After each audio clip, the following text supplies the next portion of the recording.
মাননীয় প্রদেশ কংগ্রেস সভাপতি, উপস্থিত কংগ্রেসের বিভিন্ন পর্যায়ের নেতৃবৃন্দ এবং যারা আজকে এখানে উপস্থিত আছেন তাদের সবাইকে ব্যক্তিগতভাবে না কিছু বলে সবাইকে সম্মান জানিয়ে আমি দু তিনটি কথা বলবো বলে আমার বক্তব্য শেষ করব।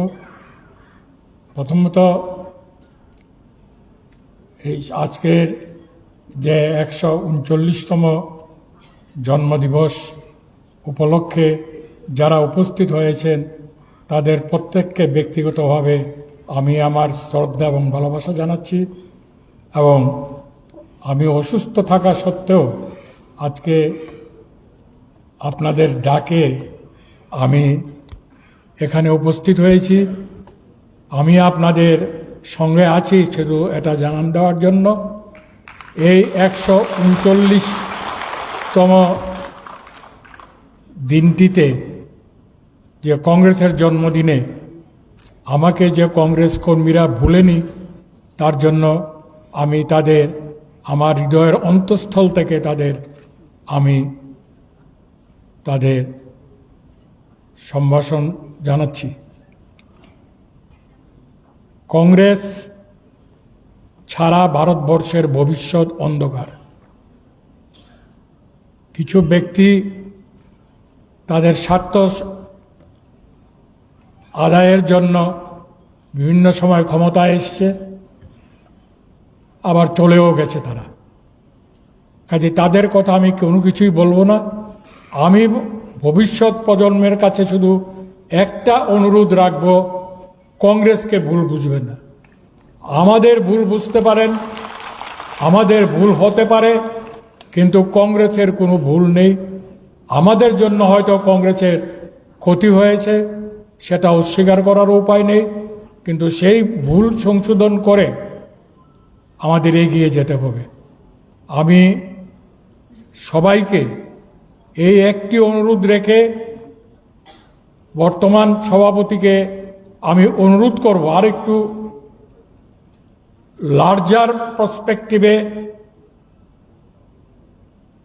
মৌলানা লতিফ থেকে শুরু করে ওই সময়কার নেতৃত্ব যারা ছিলেন, প্রিয়দাস চক্রবর্তী, বাসনা চক্রবর্তী, এই ধরনের নেতা নেত্রী যারা ছিলেন তাদের ডেকে তারা থাকুক না থাকুক তাদের কার্যধারা মানুষের সামনে তুলে ধরে প্রতিটি ঘরে বর্তমান নেতৃত্বের যেতে হবে এবং সবাইকে নিয়ে একটা বৃহত্তর সারা রাজ্যে সাবরুম থেকে ধর্মনগর পর্যন্ত সারা রাজ্যে প্রতিটি ঘরে গিয়ে কংগ্রেসকে জাগাতে হবে এবং কংগ্রেসকে মানুষের কাছে নিতে হবে।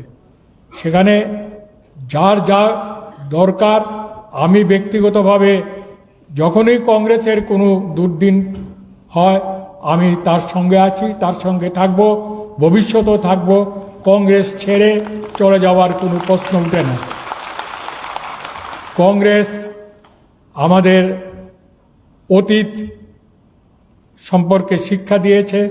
কংগ্রেস সেই কথাটা মনে রেখে কংগ্রেসের আমাদের বংশ পরম্পরা প্রতি শ্রদ্ধা জানিয়ে কংগ্রেসকে নিয়ে মানুষের দরবারে যেতে হবে। আমি আশা করব যে আজকে যারা এই দুর্দিনেও কংগ্রেস নিয়ে এগিয়ে আছেন তাদের দিকে তাকিয়ে তাদের নিয়ে কাঁধে কাঁধ মিলিয়ে এগিয়ে যাওয়া উচিত। এবং আমি অত্যন্ত ভাগ্যবান যে 139তম জন্মদিনটিতে আমাকে যারা স্মরণ রেখেছে এবং দু তিনটি কথা বলার সুযোগ দিয়েছে তাদের কাছে আমি আমার কৃতজ্ঞতা প্রকাশ করছি এবং তাদের সবাইকে আমি অনুরোধ করব কংগ্রেসকে নিয়ে বুক চিতিয়ে চলুন। আমি যখন যে অবস্থায় থাকি আমি আপনাদের সঙ্গে আছি, অতীতেও ছিলাম, ভবিষ্যতেও থাকব। আজীবন আমি কংগ্রেস করব। কংগ্রেস ছাড়ার বা সেই দিকে চিন্তা করার কোনো প্রশ্ন আমার দিক থেকে আসবে না। এই কোটি কথা বলে কংগ্রেসের জন্য অতীতে যদি কোথাও ভুল ত্রুটি করে থাকি তার জন্য আমি দুঃখিত। তার জন্য আমি যে কোনো শাস্তি নিতে তৈরি আছি এবং কংগ্রেসকে এগিয়ে নিয়ে যাওয়ার জন্য যখন যে কাজের দরকার সেই কাজ আমি করতে রাজি আছি। এই কোটি কথা বলে আমি সবার হাতে ভবিষ্যৎ প্রজন্মের যারা নেতৃত্বে এগিয়ে আসছেন আশিস বাবুর মতো লোকদের কাছে আমরা বিনা বাধায় সমস্ত দায়িত্ব তুলে দিচ্ছি এবং তাদের নেতৃত্বে কাজ করার জন্য আমি ব্যক্তিগতভাবে যে কোনো স্তরে যেতে রাজি আছি। এই কোটি কথা বলে আমার বক্তব্য শেষ করে আমি কংগ্রেসকে এগিয়ে নিয়ে যাওয়ার জন্য আমি সবার কাছে আজকে যারা এসছেন, যারা আসতে পারেননি বিভিন্ন কারণে, তাদের সবার কাছে আমি এই বক্তব্যটুকু রেখে আমার বক্তব্য শেষ করছি। জয় হিন্দ, বন্দে মাতরম, রাজীব গান্ধী জিন্দাবাদ, সোনিয়া গান্ধী জিন্দাবাদ। কংগ্রেসের আপামর জনসাধারণের প্রতি আজীবন কৃতজ্ঞতা প্রকাশ করে আমি আমার বক্তব্য শেষ করলাম। জয় হিন্দ, বন্দে মাতরম।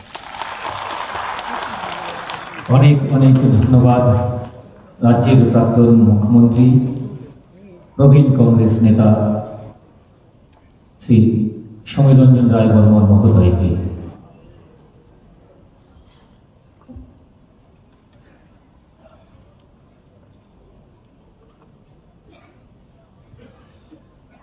এবার আমরা আমাদের অনুষ্ঠানের মূল পর্বে চলে যাচ্ছি। আমরা জাতীয় কংগ্রেসের 139তম প্রতিষ্ঠা দিবসে এবার ত্রিপুরা প্রদেশ কংগ্রেস পণ নিয়েছে যে ত্রিপুরা রাজ্যের বীর শহীদ স্বাধীনতা সংগ্রামীদের, প্রয়াত কংগ্রেস কর্মী নেতা, তাদের পরিবার পরিজনদের হাতে তাদের প্রতি সম্মাননা জানানোর জন্য আমরা আজকের এই অনুষ্ঠান মঞ্চ থেকে তাদেরকে আমরা সম্মাননা জানাবো। সেই উদ্যোগটা প্রদেশ কংগ্রেস নিয়েছে। আজকের এই বিশেষ দিনে আমরা সেই অনুষ্ঠান আমরা শুরু করতে চলেছি। প্রথমেই